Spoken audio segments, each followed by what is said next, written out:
Welcome to the Rim Break Rodeo. We hope this video helps. In this video, I will explain how to make chicken nuggets crispy. First, begin with about 1 pound of boneless, skinless chicken cut into 1-inch pieces. Next, set up your dredging stations.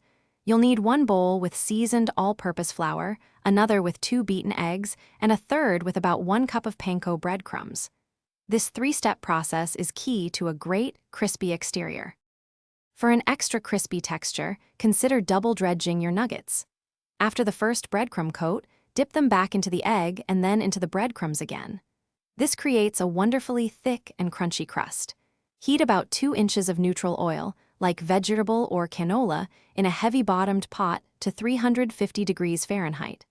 Fry in small batches to prevent the oil temperature from dropping too much.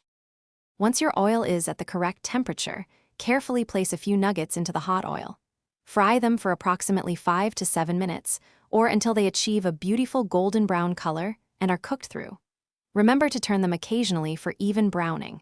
The internal temperature should reach 165 degrees Fahrenheit for food safety.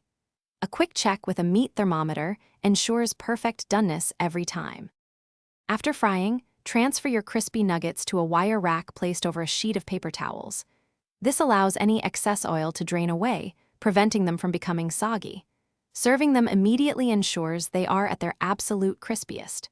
Pair them with your favorite dipping sauces, like honey mustard or barbecue, for a truly satisfying snack or meal. Enjoy your perfectly crispy homemade chicken nuggets. Thanks for watching. Consider subscribing if we helped you.